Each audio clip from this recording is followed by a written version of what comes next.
Sabe qual que é o maior problema de uma parte da torcida do Palmeiras? É que eles se iludem com qualquer coisa. Não que a vitória de ontem do Palmeiras sobre o Vitória, por 5-1, não foi uma boa exibição. Foi uma boa exibição. Mas antes dessa história começar, nós tivemos o protesto da torcida organizada do Palmeiras, inclusive com uma nota nas mídias sociais, pedindo fora Barros. E além disso, a torcida não cantou o nome de Abel Ferreira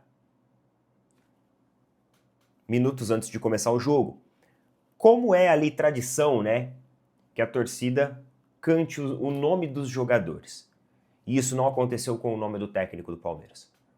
O Palmeiras foi lá, goleou, fez 5-1, jogou bem, uma formação coerente, cada jogador dentro da sua função, dentro da sua posição de origem, aquilo que ele se formou ao longo de sua carreira para fazer. Beleza, 5-1 na fraquíssima equipe do Vitória. Fraquíssima equipe. Isso a gente deve ser sincero, uma equipe de marcação espaçada, uma equipe que não representa um desafio de ajuste de marcação, de encaixe de marcação. O Vitória, se bobear, cai esse ano. É só você assistir o jogo de ontem que você vai ver isso. E aí, a gente é obrigado a ver matérias como essas, ó. Palmeiras cala protestos, faz 5 na Vitória e respira antes do derby. Não. A gestão do Palmeiras, a Leila, o Abel, os jogadores, eles não calaram o protesto da torcida, porque o protesto tá lá. Tá registrado, tá nas mídias sociais. O protesto ainda está acontecendo. O que o Palmeiras fez ontem, lembra quando a nossa mãe, ela olha pra gente, quando você chega todo empolgado com uma nota que você tirou boa, você é criança ali, e aí você mostra pra sua mãe, ó, nota que eu tirei, tal. Ela olha pra você e fala assim, mas você não fez mais do que a sua obrigação. Leila Pereira, Abel, jogadores, Anderson Barros, o Carvalho A4, eles não fazem mais do que a obrigação deles. E esse tipo de matéria aqui encomendada, ela não me representa. Por quê? Para eu calar minha boca em relação ao desempenho do Palmeiras, em dezembro, eu tenho que estar com uma réplica de alguma das taças, Brasileirão, Libertadores, aqui em cima dessa estante. Aí eu vou estar com a réplica aqui, e aí eu vou calar minha boca. Aí eu vou bater palma. Do contrário, meus amigos, depois de praticamente 2 temporadas de jejum, é cobrança. Afinal, na hora que você chega de manhã agora para trabalhar, tem gente que assiste o vídeo para ir para o trabalho. Quando você chega lá, muitas vezes o seu chefe te dá bom dia, você pega 2 dedinhos de café e bora ali para a reunião de resultados, porque hoje tem que bater meta. Bem-vindo ao mundo real. Isso eles não conhecem. Eles têm que passar a conhecer. Então, eu não vou me ludibriar com essa vitória. Eu já vi gente já atacando os torcedores mais críticos, já exaltando Leila Pereira, já exaltando Anderson Barros, exaltando Abel Ferreira. Calma. Vamos dar tempo ao tempo. A cobrança, ela tem que existir, sim. Ela tem que existir. Ninguém pode ficar na zona de conforto. Você não chega em lugar nenhum na zona de conforto. Em termos de Campeonato Brasileiro, porque o Campeonato Brasileiro tem muita água para passar debaixo da ponte. Tem muitas idas e vindas para acontecer. Óbvio que a gente não pode se desgarrar. Então é importante sim ter saldo de gols, é importante pontuar, principalmente dentro de casa, no jogo como mandante. Mas a vitória de ontem, para mim, é mais importante em virtude do clássico que nós temos no final de semana contra o Corinthians, porque esse clássico, para mim, é um jogo extremamente importante. Ah, Neto, mas as equipes já estão classificadas, é um jogo que não vale nada. Mas é contra o nosso principal rival. Contra o nosso principal rival que vai chegar assim, sabe, achando que é o Real Madrid das Américas. Então a gente precisa mostrar para eles que não é assim que a banda toca. A gente precisa colocar eles no lugar deles. E aí eu quero ver. em sacar o Vitória numa quarta-feira à noite, tranquilo, razoável. Vamos ver contra o Corinthians dentro da Neoquímica Arena, né? Ano passado as nossas experiências não foram boas. Vamos ver como que a gente vai começar esse ano. Então, para mim, esse é o aspecto mais importante. Ganhar confiança, entrosamento, sincronia. E ó, sem o Abel inventa moda. A equipe de ontem, a partir de agora, é a equipe titular. Goste ou não goste dos jogadores? Ah, nossa, eu não gosto do Kelvin. Kelvin é bagre. Mas vai ter que ser, a partir de agora, a equipe titular do Palmeiras. Obviamente que se chegar reforços, aí vai reformular de acordo ali com a oportunidade de cada um. Mas essa, na minha opinião, é a equipe. O Abel tem que colocar essa equipe para rodar, para condicionar e para entrosar. É assim que eu acho que vai funcionar. Então aí tá dado o recado. Eu continuo com as mesmas convicções, com a mesma opinião sobre Anderson Barros, sobre Leila Pereira, sobre Abel Ferreira. Eu não mudei absolutamente nada. Tipo assim, galera, aqui a gente tem personalidade, aqui a gente tem palavra. Aqui a gente não vai conforme o vento bate. Porque tem um punhado de gente que vai conforme o vento bate. Opa, ganhou. Não, pera aí que agora eu vou abraçar o Abel. Ah, perdão, não, sai. Não quero sair na foto com você, não. Não. Aqui a gente mantém as opiniões. Aqui a gente mantém aquilo que a gente acredita. Se o Abel passar a condicionar bem essa equipe a ter repertório, cara, beleza, que ótimo, perfeito. Não precisa ir atrás de técnico, não precisa ficar... Mas, do contrário, a gente vai estar aqui para falar. Nós temos 3 jogadores aí que o Palmeiras está especulando. Porém, nós temos concorrências para esses jogadores. É aquele negócio, o futebol brasileiro, o seu adversário talvez ele não vai querer de fato o jogador, mas de alguma forma ele vai querer prejudicar a negociação, ou para fazer você gastar mais, fazer você sangrar, ou para tentar de alguma forma conturbar, fazer você desistir. É por isso que a gente precisa ter uma gestão de futebol, uma direção esportiva forte, para o cara não cair nesse business, vamos dizer assim, que está acontecendo aí em cima de estratégias financeiras e dessas alavancagens, porque a régua do futebol brasileiro vai subindo e, consequentemente, você vai tendo que injetar mais dinheiro. Você tem o nome do Lino, você tem o nome do Danilo e você tem o nome do John Arias, tá? Desses 3 nomes, Neto, quem que você considera mais importante para o Palmeiras? O John Arias. Ah, mas todo mundo fala que o Palmeiras precisa de um zagueiro. Mas eu acredito ainda que se a gente tiver um sistema defensivo, sistema defensivo bem encaixado, bem ajustado, e um meio-campo povoado, com uma boa marcação, a gente consegue segurar a onda sem necessariamente ali o Nino. Até porque o Nino, ele é um excelente zagueiro, mas ele é lento também. Então eu considero o Arias um jogador mais importante, porque ele é um motor da equipe.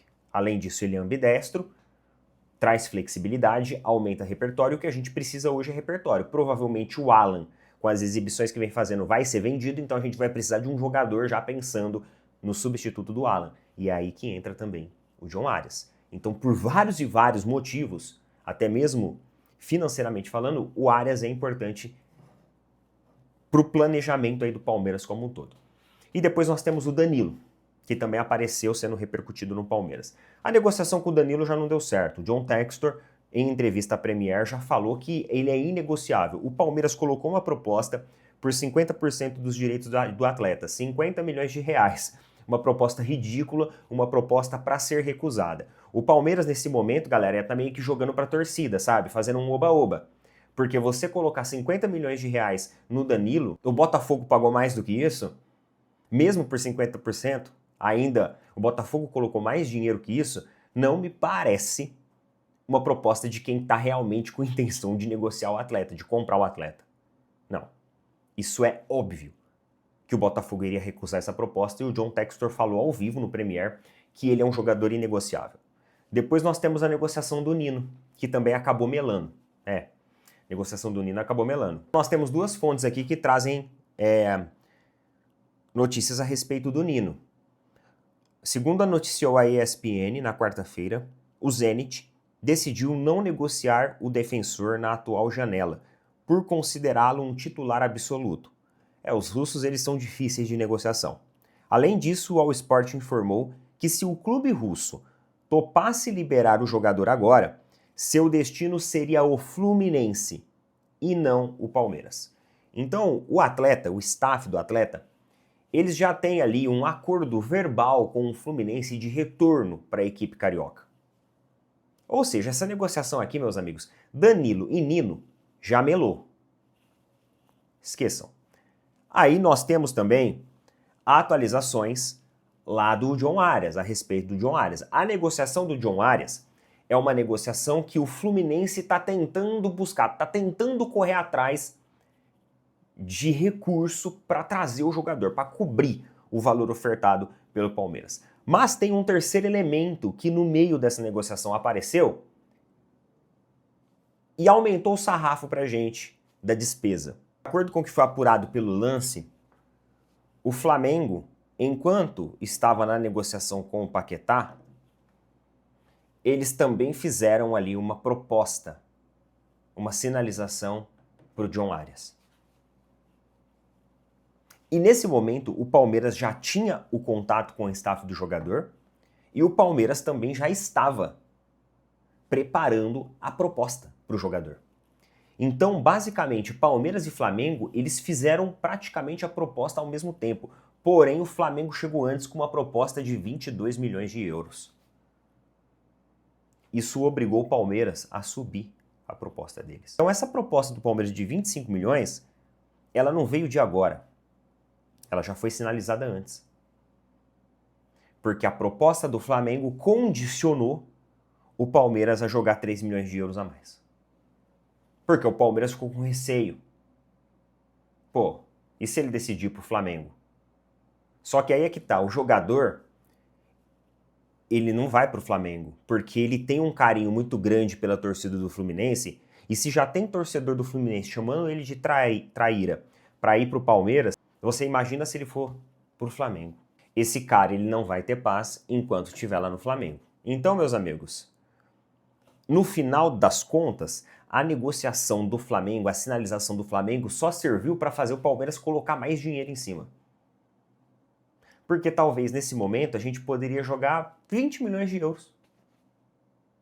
Ou até mesmo os 22 milhões de euros que o Flamengo jogou, que o Flamengo sinalizou. Só que aí é que eu falo. Às vezes você precisa de alguém que tenha uma malícia na articulação. O Palmeiras claramente ficou com medo. E foi lá e sinalizou em cima com uma proposta maior. O Palmeiras, ele entrou num leilão. Vocês entendem isso? Que o Palmeiras entrou num leilão. Só que se a gente tivesse uma direção de futebol que soubesse fazer uma boa leitura do mercado, já teria entendido de que, peraí, o John Arias pro Flamengo existe boa possibilidade de não ir. Vamos dar uma segurada. Se eventualmente a gente vê que as coisas estão se aquecendo e que o Flamengo e ele estão se aproximando, a gente vai lá e coloca uma maior em cima. Porque naquele momento, a proposta do Flamengo já estava lançada. Vocês concordam comigo? O Palmeiras não teria como deslançar a proposta do Flamengo. Daria na mesma. Ele não ia assinar com o Flamengo do dia para a noite. Isso é algo que ia evoluindo. Aí o Palmeiras foi lá e ofereceu um valor maior. Agora você tem o Fluminense tentando colocar água no chope. O Fluminense tá doido para colocar água no chope, tem torcedor apelando, você falou que aqui no Brasil só jogaria no Fluminense, enfim, tem torcedor ali que está já arrancando os cabelos em pensar no John Arias vestindo a camiseta do Palmeiras. Você imagina se ele vestir essa camiseta do Flamengo, hein? Vocês têm que dar graças a Deus se ele vier pro Palmeiras, porque ele teve proposta do Flamengo, e o Flamengo ia levar ele. Se ele falasse o sim ali, o Flamengo ia levar sim. A proposta do Flamengo não é uma mera assim, provocação ao Palmeiras, não é só para subir o valor. Vamos meter o B dele na negociação do Palmeiras com um valor alto para os caras rasgarem mais dinheiro ainda. Não. O Flamengo tinha intenção sim de trazer ele, porque ele é sim um jogador importante. Aí o Flamengo acabou se acertando ali com o Paquetá, as coisas evoluíram e resolveram. O Flamengo acabou focando na negociação do Paquetá, mas teve esse momento que aconteceu nos bastidores, o qual a gente só teve acesso à notícia agora. Saiu em vários e vários portais aí, beleza? Então, no final das contas, agora a gente vai ter que segurar a bronca dos 25 milhões de euros, e talvez por um lado isso seja até bom. Vamos pensar com o copo meio cheio, né? Talvez isso seja até bom, porque força o Fluminense a ter que colocar mais dinheiro se quiser chegar na nossa proposta. Agora, vamos lá, meus amigos. O Fluminense tem uma prioridade de negociação. Se o jogador olhar e falar assim, não, Palmeiras, obrigado pelos 25 milhões. Fluminense, quanto vocês têm para colocar aqui na minha negociação? Ah, a gente tem 18. Não, tá, eu vou para vocês. Ele pode muito bem falar isso também. É a decisão do jogador. Mas parece que a negociação está mais pendendo agora para a equipe do Palmeiras. Campeonato Brasileiro? Por falar em Flamengo, o Flamengo empatou com o Inter ontem lá no Maracanã. Um jogo de vários elementos, né? Eu assisti o jogo. Um Inter com uma estratégia também bem construída. As equipes, eu percebi uma coisa, eu percebi um padrão nas equipes que estão indo jogar contra o Flamengo. O que as equipes estão fazendo? Essas equipes elas estão basicamente formando duas linhas defensivas, o meio-campo ajustado, agarrado ali nos jogadores do Flamengo, tá fazendo o Flamengo abrir o jogo pelos lados, ou de repente tentar jogadas mais diretas, ligações diretas, e tá aproveitando o contra-ataque. Eles estão deixando o Flamengo subir a linha, até próxima do meio-campo, para pegar um contra-ataque em velocidade. O Corinthians fez isso, o Internacional também veio com essa postura, com essa ideia de tentar sempre se aproveitar de contra-ataque. Eles formam uma parede defensiva, uma barreira defensiva, faz o Flamengo abrir o jogo pelos lados, tanto que se você observar o Pedro ontem na hora que tá no jogo, ele tá muito lateralizado, por quê? Porque os caras estão forçando a marcação. Eles estão condicionando a marcação a abrir para os lados. Uma estratégia muito parecida com o que o Corinthians fez no domingo. Parece que os caras pegaram um jeito, né? E aí o Felipe Luiz tem que se reinventar. A torcida do Flamengo até vaiou a equipe ontem no Maracanã. O time do Flamengo foi vaiado. O time do Flamengo foi vaiado. Aquilo, meus amigos, é cobrança. Os caras foram campeão brasileiro, campeão da Libertadores e estão cobrando. E aí tem torcedor Abelete, Leilete, que tá achando ruim da gente cobrar 2 anos de jejum de títulos importantes. Ah, por favor, né? Por favor. Tá bom? Coloca nas opiniões aí. Tamo junto. Valeu, falou. Até mais.